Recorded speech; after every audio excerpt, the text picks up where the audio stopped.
Very good morning students. मैं Naresh Malik, lecturer in economics, government senior secondary school Buddhakheda Lathar, department of school education Haryana के e learning Edusat programme में आपका स्वागत करता हूं। बच्चों, आज का जो हम टॉपिक शुरू करने वाले हैं वो हमारी जिंदगी से संबंधित है। हम उपभोक्ता हैं, आप भी हैं, मैं भी हूं, सरकार भी है, बहुत सारी फर्में हमारे यहाँ काम करती हैं, वो भी उपभोक्ता हैं। तो इस तरीके से हम देखते हैं कि एक व्यक्ति, एक संस्था किस तरीके से उपभोक्ता है, उपभोक्ता क्या है, उसका व्यवहार क्या होता है और वो किस तरीके से अपने पैसे को खर्च करे कि उसे अधिकतम संतुष्टि हो। इस संदर्भ में आज का हमारा लेक्चर रहेगा। कंज्यूमर बिहेवियर का ये पार्ट 1 है। इसके अंतर्गत आज जो हम पढ़ने वाले हैं वो है कार्डिनल अप्रोच, यानी कि गणनावाचक तरीके से हम उपयोगिता का अध्ययन करेंगे। फिर हम क्रमवाचक उपयोगिता के माध्यम से अध्ययन करेंगे और क्रमवाचक के अंतर्गत हम पढ़ेंगे तटस्था वक्र क्या होता है, उसका ढलान क्या होता है, उसकी विशेषताएं इत्यादि। चलिए आज का लेक्चर शुरू करते हैं कि उपभोक्ता व्यवहार, उपभोक्ता क्या है और उसका व्यवहार क्या है। उपभोक्ता वह आर्थिक एजेंट है जो वस्तुओं को खरीदता है अपनी प्रत्यक्ष संतुष्टि के लिए। देखिए बच्चों, हम वस्तुएं क्यों खरीदते हैं, यहां आपको कुछ चित्र नजर आएंगे। जैसे ये खाने पीने का सामान है, ये दवाइयां हैं और ये जूते हैं और ये छाता है। देखिए छतरी क्या काम आती है हमें, ये हमें बारिश में भीगने से बचाती है। जूते क्या काम आते हैं, जूते हमें धूल मिट्टी कंकड़ पत्थर से हमारे पैरों को बचाते हैं। दवाइयां क्या काम आती हैं, दवाइयां हमें जब हम बीमार होते हैं तो हमें जल्दी ठीक करने से मदद करती हैं। और फ्रूट्स और वेजिटेबल्स जो हैं ये हमें ताकत देते हैं इस तरीके से। तो देखिए क्या है, उपयोगिता की वजह से ही हम क्या है इन सभी वस्तुओं को खरीदते हैं। सवाल ये उठता है कि उपयोगिता क्या, किसी वस्तु का वह गुण जो हमारी आवश्यकता को पूरा करता है। अब सब्जियों में क्या गुण है कि वो हमारे पेट को भरती हैं और हमें ताकत देती हैं। दवाइयों में ये गुण है कि वो हमें बीमारियों से बचाते हैं। जूतों में ये गुण है कि वो हमें धूल मिट्टी कंकड़ पत्थर से बचाते हैं। पानी हम पीते हैं तो उसमें क्या है, टू क्वेंच और थर्स्ट, प्यास बुझाने का गुण है उसके अंदर, इसीलिए हम वस्तुओं को खरीदते हैं। तो कहने का अभिप्राय ये हुआ कि उपयोगिता के कारण हम है वस्तुओं को खरीदा जाता है हमारे द्वारा। तो उपयोगिता किसी वस्तु का वह गुण जो हमारी आवश्यकताओं को पूरा करता है उसे हम उपयोगिता कहते हैं। उपयोगिता को देखें हम दो संदर्भ में देख सकते हैं। एक गणनावाचक उपयोगिता, यानी कि हम उपयोगिता को मापेंगे, और एक क्रमवाचक, यानी कि हम उपयोगिता को नहीं मापेंगे, हम तुलना करेंगे। जो गणनावाचक है ये डैनियल ब्रोनोली ने 18वीं सेंचुरी में इसे दिया था और उसके बाद मार्शल और गॉसन ने इसका विकास किया था। यहां हम उपयोगिता अवधारणा की बात करेंगे या उसका अध्ययन करेंगे। कहने का अभिप्राय ये है कि हम कुल उपयोगिता और सीमांत उपयोगिता का यहाँ पर हम अध्ययन करेंगे, जिसके अंतर्गत हम उपयोगिता को मापेंगे गणनावाचक संख्याओं में।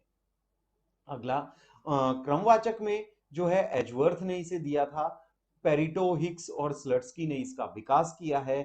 यहां हम जो बात पढ़ेंगे वो है तटस्था वक्र। तटस्था वक्र का हम यहां पर अध्ययन करने वाले हैं। चलिए देखते हैं। उपयोगिता, उपयोगिता गणनावाचक के हिसाब से कुल उपयोगिता और सीमांत उपयोगिता दो रूपों में ये बटी हुई है।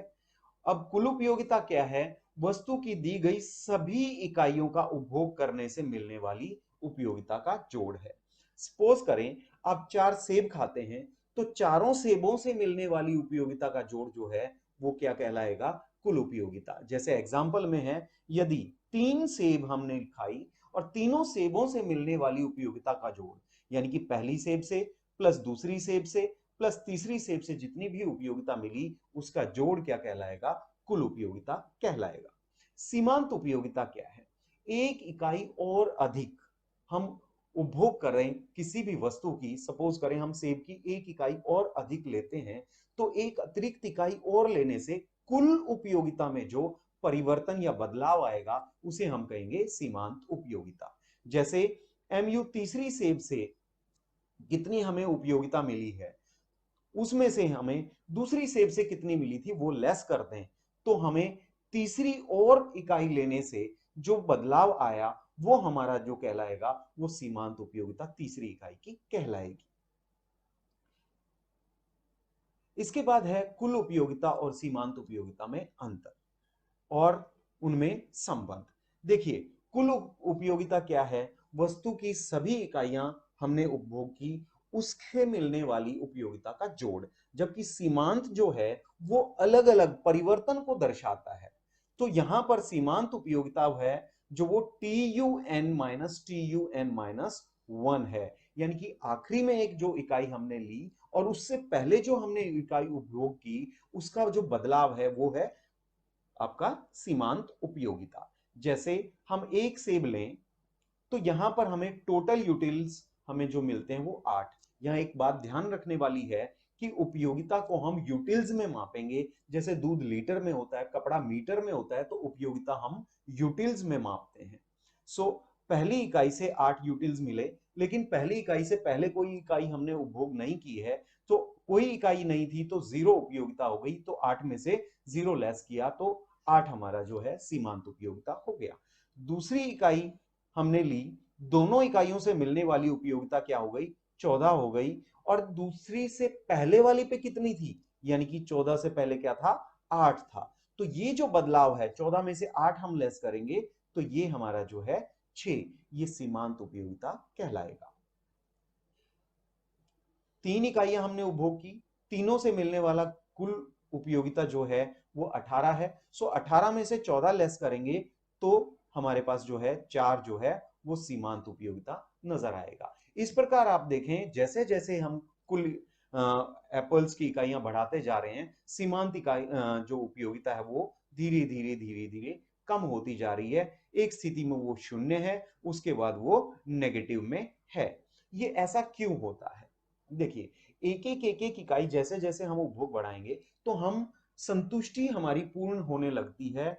पॉइंट ऑफ स्टेटी की तरफ हम जाते हैं। जैसे हम ये कहें कि हमें प्यास लगी है तो पहला एक ग्लास पानी का आप लेंगे, फिर एक और लेंगे, तो पहला ग्लास जो आपने लिया वो ज्यादा महत्वपूर्ण था, दूसरा ग्लास जो है वो आपके लिए कम महत्वपूर्ण हो जाता है, इसलिए दूसरी ग्लास ऑफ वाटर से आपको क्या है? सीमांत उपयोगिता कम मिलेगी। तीसरे से उससे कम, चौथे ग्लास पे आपका पेट फुल हो जाता है तो वहां पर आपकी जो है कुल सीमांत उपयोगिता शून्य हो जाती है। लेकिन पांचवा ग्लास आप और लेंगे तो वो आपके पेट में दिक्कत करेगा, तो वहां आपकी सीमांत उपयोगिता जो है वो माइनस में हो जाती है।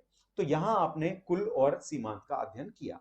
अब है कुल और सीमांत में जो है, सीमांत अगर हमें दे रखा हो तो हम कुल का कैसे निर्धारण करेंगे? जैसे हमें सीमांत जो है वो 8 है, फर्स्ट एप्पल से हमें जो है 8 यूटिल्स हमें मिले। सो एक ही खाई है तो टोटल यूटिल्स जो हो गए हमारे पास, जो है टोटल यूटिलिटी 8 हो गई है। दूसरी इकाई पे अगर आप देखें तो सीमांत उपयोगिता 6 है, और दोनों की कितनी हो जाएगी? 8 और 6 दोनों जोड़ें तो 14 बन जाएगी। इसी तरीके से तीसरी हम देखें, तीसरी इकाई पे 4 सीमांत उपयोगिता है, तो तीनों की कितनी होगी? 8 पहले हो चुकी है, 6 दूसरे पे होगी, 8 और 6 14, और 4 और जोड़ देंगे तो 18। इस तरीके से आप देख रहे हैं सिग्मा एमयू, यानी कि सीमांत उपयोगिता को जोड़ जोड़कर हम क्या कर रहे हैं? कुल उपयोगिता निकाल रहे हैं। अगला एक और सूत्र है हमारा एमयू का। एमयू का क्या? पहले वाला तो हमने क्या पढ़ा था? TUN-TUN-1। अब हम जो पढ़ रहे हैं, टीयू में चेंज आया, उस टीयू में चेंज को जो क्वांटिटी में जो चेंज आया है, जो यूनिट हमने चेंज की है उपभोग में, उससे डिवाइड कर दें। देखिए, अब हम देखते हैं टोटल यूटिलिटी का ग्राफ कैसे बनता है, इसका डिजाइन कैसा होता है। यहां हमने पुराने वाला ही अपनी शेड्यूल यानी टेबल को इस्तेमाल किया है कि एमयू से टीयू बना सकते हैं, टीयू से एमयू। देखिए, टीयू जो बढ़ रहा है वो पहले 8 है, फिर 14 हो गया, फिर 18 हो गया, फिर 20 हो गया, फिर 20 हो गया, और फिर बाद में ये 18 है। तो देखिए एडिशन क्या हो रहा है, 8 और 14 में कितना परिवर्तन आया? 8 और 14 में 6 का एडिशन हुआ। फिर 14 और 18 में कितने का एडिशन हुआ? 14 और 18 में 4 का एडिशन हुआ। उसके बाद आप देखें 18 और 20 में कितना एडिशन हुआ? 2 का एडिशन हुआ। फिर 20 और 20 में कितने का एडिशन हुआ? 0 का। फिर 20 में से हम 18 पे आए कि कितना आपका लेस हुआ? वो 2 लेस हुआ। इट मींस ये जो 6, फिर ये 4, फिर ये 2, फिर ये 0, फिर ये माइनस का 2, ये क्या है? ये एमयू है। तो एमयू ऐसे ऐसे ऐड करते करते हम टीयू को बना रहे हैं। तो टीयू जो है ऊपर बढ़ रहा है, तो हम कहेंगे कैसे बढ़ रहा है, घटती दर से बढ़ रहा है। फिर टीयू जो है अधिकतम हो गया है, अधिकतम हो गया है टीयू, तो एमयू क्या है, यहां पर शून्य है, आप टेबल में देख सकते हैं। उसके बाद टीयू जो है वो 18 यानी कि घटने लग गया, तो उस स्थिति में एमयू जो है वो आपका नेगेटिव हो गया है। फिर रिलेशन देखते हैं, रिलेशन वही पुरानी टेबल के आधार पर ही है। देखें आप, टीयू बढ़ रहा है तो एमयू क्या हो रहा है, घट रहा है।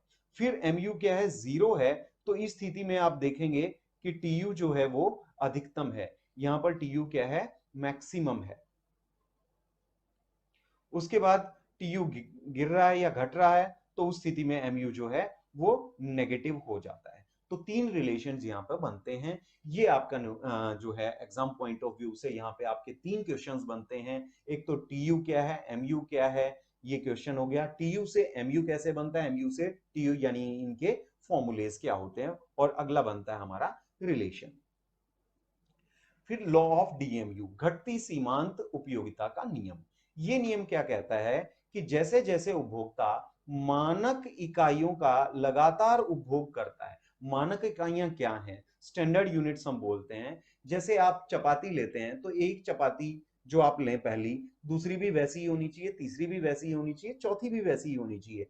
कैसे, पहली जितनी सिकी हुई है, जितनी चुपड़ी हुई है, दूसरी भी उतनी ही साइज की, उतनी ही चुपड़ी हुई, उतनी ही जो है आपकी पकी हुई होनी चाहिए। तो इस तरीके से लगातार जब आप ऐसे स्टैंडर्ड यूनिट्स का उपयोग करेंगे, तो अतिरिक्त इकाई से मिलने वाला जो उपयोगिता है वो हमेशा घटते जाती है।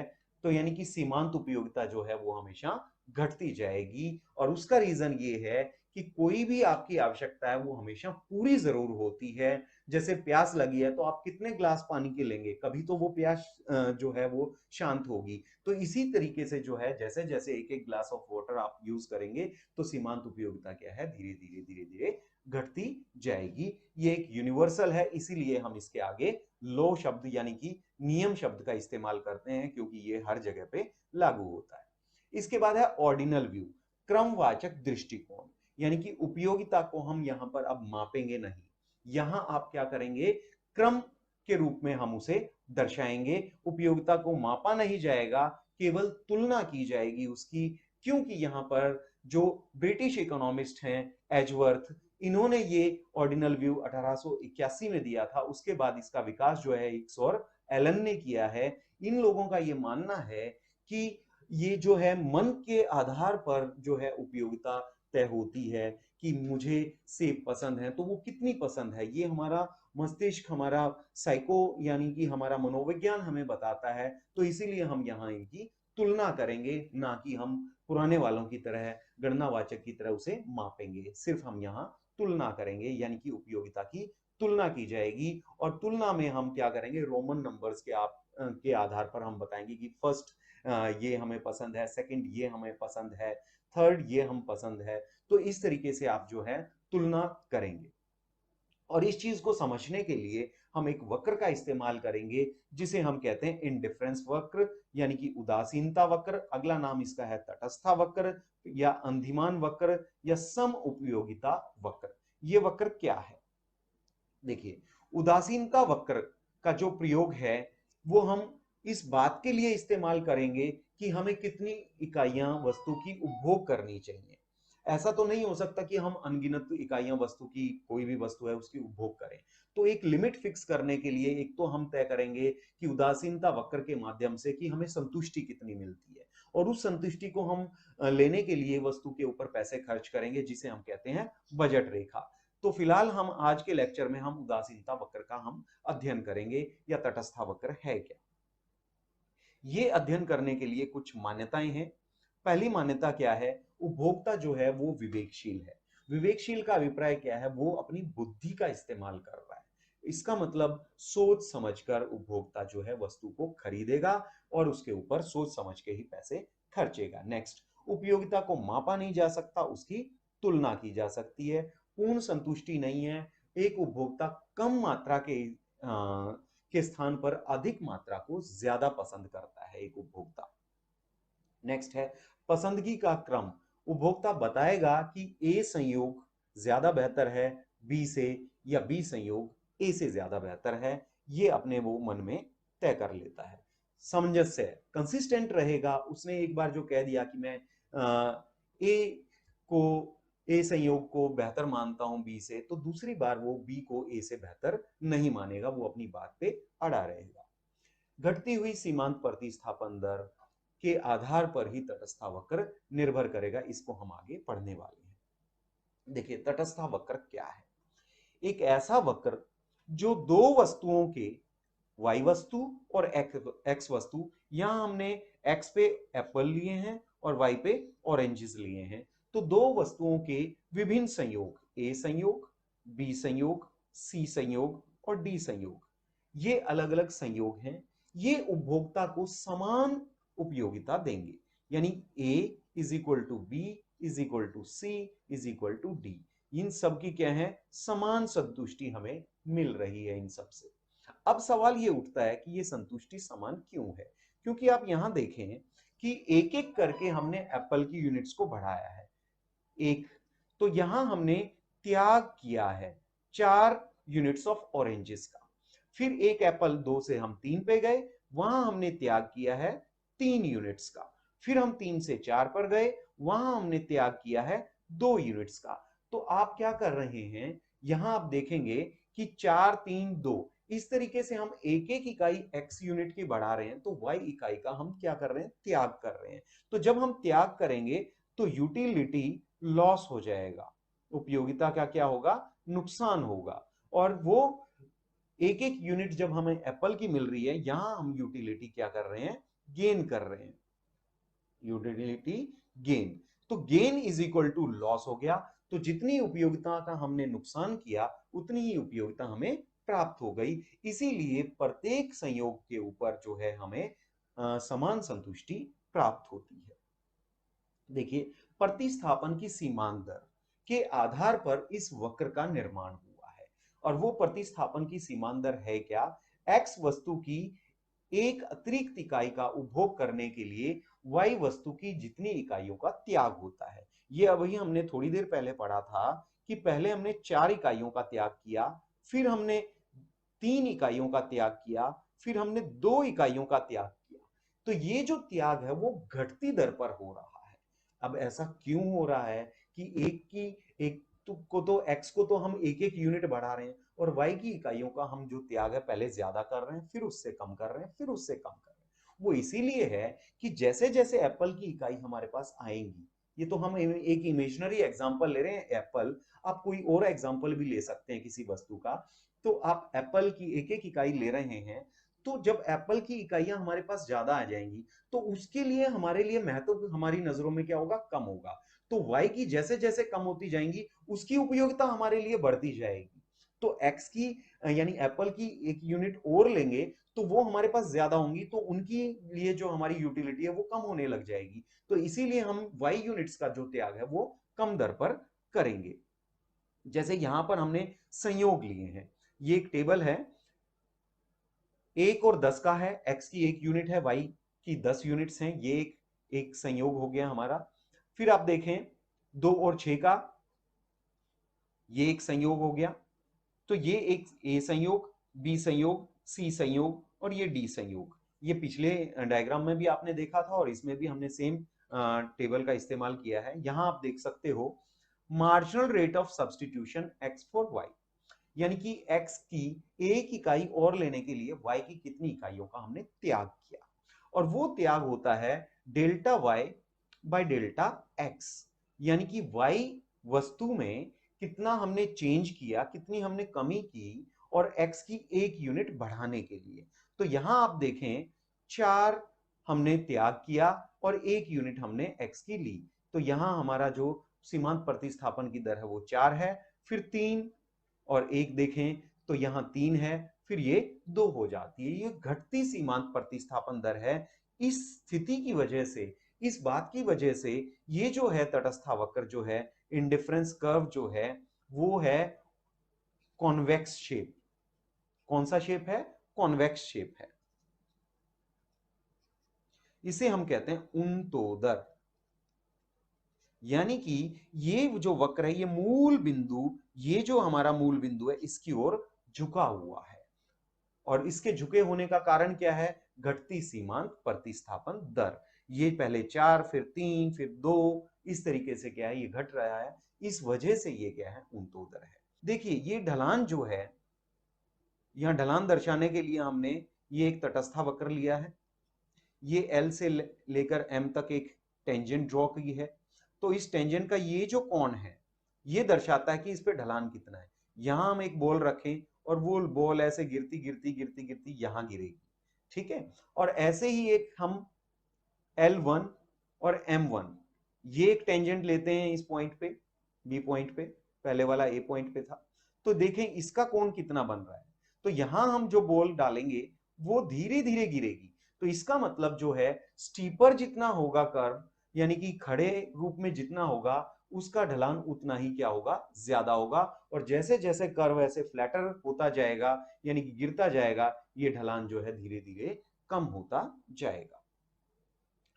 तो तटस्थ वक्र का जो ढलान है वो हम देखते हैं वर्टिकल चेंज, यानी कि ये लंबवत रूप में, और हॉरिजॉन्टल ये जो पड़े रूप में है ऐसे, या हम कहें delta Y by delta X, यानी कि वाई में बदलाव डिवाइडेड बाय एक्स। और ये चीज हमने पहले ही पढ़ चुके हैं हम, M R S X Y, यानी कि ये ढलान जो है पहले delta Y by delta X, ये बन गया डेल्टा वाई, और ये हो गया डेल्टा एक्स। फिर ये जो ढलान आएगा वो ये बन जाएगा, डेल्टा वाई ये हो गया, और फिर डेल्टा एक्स ये हो गया। तो इस तरीके से आप देखें कि डेल्टा एक्स तो हमने सेम रखा है, देखिए डेल्टा एक्स तो सेम है, लेकिन डेल्टा वाई पहले ज्यादा था, फिर उससे कम हो गया, फिर उससे कम हो गया। तो इसका अभिप्राय ये होगा कि ये ढलान क्या हो रहा है, धीरे धीरे घटता जा रहा है। तो ये हमारा जो ढलान है, तो वो है आपका loss in y divided by gain in x, यानी कि delta y by delta x। फिर देखते हैं उदासीनता मानचित्र क्या है। उदासीनता मानचित्र, इंडिफरेंस मैप, ये एक आपको ग्राफ नजर आता है। इसमें पहली ये इंडिफरेंस कर्व है, फिर ये इंडिफरेंस कर्व सेकंड है, तटस्थावक्र दूसरे नंबर का, फिर ये तटस्थावक्र तीसरे नंबर का, फिर ये तटस्थावक्र चौथे नंबर का। यहां आप देखें, अगर ऑरेंजेस मैंने 2 लिए हैं और एक एप्पल है, ये ए संयोग हो गया। अब बी संयोग देखें जो कि ऊंचे तटस्थावक्र पर है, वहां आपको क्या नजर आता है, ये एक है, 2, यानी कि 2 ऑरेंजेस 2 एप्पल्स हो गई।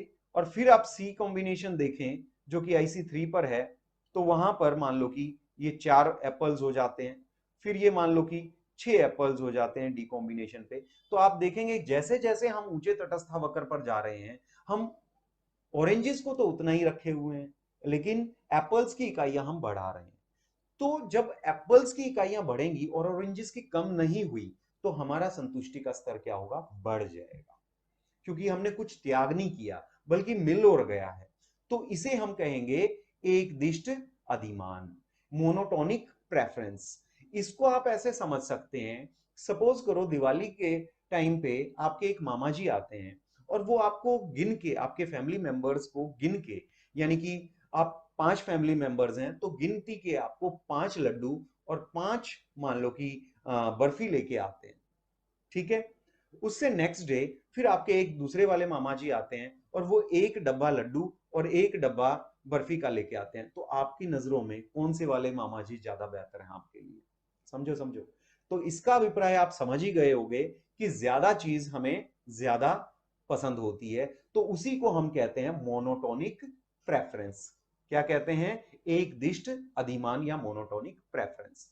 तो इंडिफरेंस मैप क्या था कि ये जो आपने ग्राफ देखा, इसके अंदर ढेरों जो हैं, यानी कि अनेकों तटस्थावक्र हैं, और ऊंचा तटस्थावक्र क्या है, ज्यादा संतुष्टि देता है। यानी कि ये जो चारों तटस्थावक्र आप देख रहे हैं, ये सब अलग अलग संतुष्टि दे रहे हैं, और ऊंचा तटस्थावक्र अधिक संतुष्टि देता है। अब हम पढ़ रहे हैं तटस्थावक्र की विशेषताएं, क्या खास बात है इनके अंदर। देखिए ये y एक्सिस है, यहां पे y वस्तु आ जाएगी, और x एक्सिस पे x वस्तु हम ले लेते हैं और यहां पर हमने एक OX के समानांतर वक्र लिया है। अब हम देखते हैं कि ये 2 सेब और 2 संतरे का कॉम्बिनेशन, यानी 2 यूनिट जो है y वस्तु की है और 2 यूनिट जो है x वस्तु की हैं, ये A संयोग है। लेकिन अगर आप B संयोग पे देखें तो आपकी यहां पर 3 इकाइयां हो जाती हैं x वस्तु की। तो यहां से ये सिद्ध होता है कि B संयोग जो है A के बराबर संतुष्टि नहीं देगा। क्यों नहीं देगा? क्योंकि आपने B संयोग पर आने के लिए y वस्तु का कोई त्याग नहीं किया, बल्कि बगैर त्याग किए गए x की इकाइयां ज्यादा आ गई हैं, तो मन हमारा ज्यादा खुश होगा, तो यानी कि सेटिस्फैक्शन लेवल बढ़ जाएगा। तो तटस्था वक्र आपने पढ़ा था कि ऐसा वक्र जिसके सभी संयोग जो हैं वो हमें समान संतुष्टि देते हैं, सो उसे हम आइसो इक्वलिटी कर्व भी नाम से भी जानते हैं, यानी सम उपयोगिता वक्र के नाम से भी जानते हैं, क्योंकि उसके सभी संयोग जो हैं हमें समान उपयोगिता देते हैं। तो यहां हमें समान नहीं मिल रहा, तो इस तरह की हमारी जो तटस्था वक्र है वो बिल्कुल भी नहीं होगी, x के समानांतर नहीं होगी। सेम कंडीशन जो है y के लिए रहेगी। दो दो हम ले लेते हैं x और y की इकाइयां, लेकिन y की इकाई हमने 3 कर दी a संयोग के कंपैरिजन में। b पे आप देखें तो b की सेटिस्फैक्शन a से ज्यादा हो गई, क्योंकि हमने x की इकाइयों को कम नहीं किया और y की इकाइयां बढ़ा दी। लेकिन आप जानते ही हैं कि तटस्था वक्र के सभी संयोग जो हैं वो समान उपयोगिता देते हैं, तो इसीलिए यहां पर जो है ये भी तटस्था वक्र नहीं होगा, अर्थात y एक्सिस के समानांतर भी जो है तटस्था वक्र नहीं होगा। नेक्स्ट है कि यहां पर आप देखें 2x यूनिट हो गई और 2y यूनिट्स, और ऊपर आप क्या कर रहे हैं, 3 यूनिट हम x की लेंगे और 3 ही y की लेंगे। तो आप देखेंगे कि y की यूनिट्स भी बढ़ गई और x की भी बढ़ गई, तो a के कंपैरिजन में b जो है b संयोग ज्यादा सेटिस्फैक्शन दे रहा है a की तुलना में। तो हम जानते हैं कि आईसी के सभी संयोग जो हैं समान उपयोगिता देते हैं, इसलिए ये बढ़ता हुआ भी नहीं होगा तटस्था वक्र इस तरीके का। अगला देखें कि ये एक स्ट्रेट लाइन है, तो स्ट्रेट लाइन है, तो स्ट्रेट लाइन में एक एक करके जब हम x की इकाई बढ़ाएंगे तो आप देखें त्याग कैसे बदल रहा है। त्याग जो है वो समान दर से है, यानी कि जो सेक्रीफाइस पहले था वही सेक्रीफाइस उतना ही बाद में है। तो इसका मतलब क्या है, समान प्रतिस्थापन दर है, प्रतिस्थापन दर। जबकि एक्चुअल में जो है तटस्था वक्र घटती सीमांत प्रतिस्थापन दर पर आधारित होता है, तो ये भी तटस्था वक्र ऐसा नहीं होगा। इसमें देखते हैं कि जैसे जैसे हम x की इकाइयां बढ़ा रहे हैं, y की इकाइयों का जो त्याग है वो बढ़ती दर पर हो रहा है। देखिए ये त्याग पहले कम, फिर उससे ज्यादा, फिर उससे ज्यादा, फिर उससे ज्यादा हो गया। तो ये देखें पहले सेक्रीफाइस कम, फिर उससे ज्यादा, फिर उससे ज्यादा। तो ये जो है ये बढ़ती सीमांत प्रतिस्थापन दर है। कौन सी है ये बढ़ती है, बढ़ती marginal rate of substitution X Y, यानी कि सीमांत प्रतिस्थापन दर बढ़ती हुई है। लेकिन हमने क्या पढ़ा था, घटती हुई होनी चाहिए। तो घटती हुई होगी तो वक्र जो होगा हमारा उन्तोदर होगा। यहां क्या है, ये जो वक्र इस तरह का होता है इसे हम नतोदर बोलते हैं, यानी कि कॉनकेव शेप बोलते हैं। तो हमारी जो तटस्था वक्र है वो कॉन्वेक्स शेप होती है, तो ये तटस्था वक्र नहीं है। नेक्स्ट देखें, ये है, क्योंकि यहां पर देखें एक एक इकाई जैसे जैसे हम x की बढ़ा रहे हैं, y की जो इकाइयां का जो त्याग है वो क्या है, धीरे धीरे घटता जा रहा है। तो इसे हम कहेंगे ये diminishing marginal rate of substitution के ऊपर बेस्ड है, यानी घटती सीमांत प्रतिस्थापन दर पर आधारित है। तो ये हमारा तटस्था वक्र है।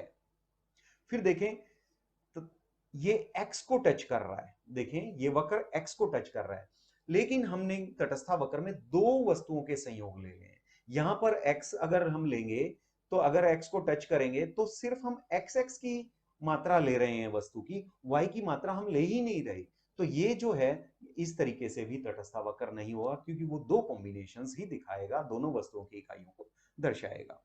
अगला भी ऐसा ही है, वाई को नहीं, वाई एक्सिस को नहीं छुएगा। ये क्यों नहीं छुएगा? क्योंकि वाई को छूता है तो हम केवल क्या कर रहे हैं, वाई की इकाई ले रहे हैं और एक्स की इकाइयां जो हम ले ही नहीं रहे हैं। तो ये भी जो है तटस्थावक्र नहीं होगा। तटस्थावक्र क्या होगा? जिसमें दोनों वस्तुओं के कॉम्बिनेशन हम दर्शा रहे होंगे, ये हमारा तटस्थावक्र होगा। तो इस प्रकार हमने देखा, ये कुछ विशेषताएं थी। अगली विशेषता क्या है? दो तटस्थावक्र यानी इंडिफरेंस कर्व एक दूसरे को नहीं काटती हैं। अगर काटती हैं तो क्या होगा? देखिए, दो तटस्थावक्र हैं, एक IC1 है और एक IC2 है। ए और बी ये दोनों संयोग जो देखें, ये देखें अब ब्लू जो कर्व है उसके ऊपर हैं, ये दोनों जो हैं इक्वल सेटिस्फेक्शन दे रहे हैं क्योंकि ये दोनों क्या हैं, IC1 के ऊपर हैं। ए और सी देखें अब येलो कर्व के ऊपर, ए और C, sorry, A is equal to C, दोनों का सेटिस्फेक्शन लेवल इक्वल होगा, समान संतुष्टि रहेगी क्योंकि दोनों एक ही तटस्थावक्र के ऊपर हैं, IC2। अब यहां आप देखें, जब a is equal to B है, यानी a संयोग का संतुष्टि स्तर b के बराबर है और a का c के बराबर है, तो ऑब्वियस है कि b और c का संतुष्टि का स्तर समान होना चाहिए। लेकिन आप यहां देखें, y वस्तु की 2 इकाई, और अगर यहां आप देखें ये 3 इकाई ले लेते हैं हम और यहां पर लेते हैं 4, तो आप देखें B संयोग के कंपैरिजन में C संयोग को देखें तो C संयोग पर X की इकाइयां ज्यादा हैं B की तुलना में और Y की उतनी ही हैं। तो C संयोग जो है वो ज्यादा मोनोटोनिक हो जाता है, अर्थात वो एकदिष्ट ज्यादा हो जाता है। उस वजह से हम क्या कहेंगे कि C का जो संतुष्टि स्तर है वो B से ज्यादा है। तो इस वजह से ये जो है होना चाहिए था बराबर, लेकिन है क्या, सी का संतुष्टि स्तर ज्यादा है। तो इसीलिए दो तटस्थावक्र कभी भी एक दूसरे को नहीं काटेंगे। ये आज का टॉपिक हमारा खत्म हो जाता है। तो अब हम देखते हैं कि जो हमने पढ़ा था उसके क्वेश्चंस क्या बनते हैं। उपयोगिता क्या है? पहला क्वेश्चन, उपयोगिता किसी वस्तु का वह गुण जो हमारी आवश्यकताओं को पूरा करता है। अगला, टीयू और एमयू का सूत्र लिखें। टीयू का सूत्र क्या है? टीयू है सिग्मा एमयू और एमयू का सूत्र क्या है? TUN यानी कि लास्ट इकाई माइनस TUN-1 यानी लास्ट से जस्ट एक पहले वाले पे जो टोटल था वो लेस कर देना है, या फिर डेल्टा TU में जो चेंज आया divided by delta Q, quantity में कितना चेंज किया है। नेक्स्ट आप देखें, तटस्था मानचित्र क्या है? तटस्था मानचित्र हमने देखा था कि एक तटस्थावक्र, दूसरा, तीसरा, इस तरीके से अलग अलग तटस्थावक्र, ऊंचा तटस्थावक्र हमेशा जो है अधिक संतुष्टि देगा। ये आप कॉपी में नोट डाउन करेंगे इनकी परिभाषाएं। एक दिष्ट अधिमान क्या है? ये भी हम देख चुके हैं कि ऊंचे तटस्थावक्र पे क्या होता है, दो वस्तुओं के संयोग जो होते हैं वो बढ़ जाते हैं, और जब दोनों वस्तुओं के संयोग बढ़ जाएंगे, उनकी इकाइयां बढ़ जाएंगी, तो वहां पर हमें ज्यादा संतुष्टि मिलेगी, उसे ही हम एक दिष्ट अधिमान कहते हैं। तटस्थावक्र का ढलान क्या है? MRS XY, ये ढलान है, ये delta Y by delta X होता है। नेक्स्ट, क्या दो तटस्थावक्र एक दूसरे को काटते हैं? हम कहेंगे नहीं काटते हैं। क्यों नहीं काटते? अगर काटते हैं तो समान उपयोगिता मिलनी चाहिए, लेकिन वो मिलती नहीं है, इस वजह से ये दोनों एक दूसरे को नहीं काटेंगे। उसके बाद तटस्थावक्र क्या है, इसकी विशेषताएं बताइए। इसकी विशेषताएं हम पहले ही पढ़ चुके हैं कि ना तो तटस्थावक्र, जब पहले हम परिभाषा देख लेते हैं। तटस्थावक्र एक ऐसा वक्र जो दो वस्तुओं के विभिन्न संयोगों को दर्शाता है, और विभिन्न संयोग हमें क्या करते हैं, एक समान उपयोगिता देते हैं। विशेषताएं क्या है? ना तो ये OX के पैरेलल होगा, ना ये OY के पैरेलल होगा, ना ये बढ़ते हुए होगा, ना ये नतोदर होगा, ना दो तटस्थावक्र एक दूसरे को काटेंगी। और आपने देखा था कि दो तटस्थावक्र जो हैं, आपने जो बनानी है वो ऐसे नहीं बनानी है कि ये x के पैरेलल हो जाए और ये y के पैरेलल हो जाए, ऐसे नहीं बनाना। आपने बनाना है कि ये ऐसे अप्रोच करे x की तरफ, x एक्सिस की तरफ, और अप्रोच करे y की तरफ। तो आज के ये जो क्वेश्चंस थे, ये कुछ मेन क्वेश्चंस हमने इसमें से छांटे हैं। तो आप सभी बच्चे अपने टीचर्स के साथ डिस्कस करेंगे, अपनी नोटबुक को पूरा करेंगे, उनसे चेक करवाएंगे। उम्मीद करता हूं आपको समझ में आया होगा। Thank you.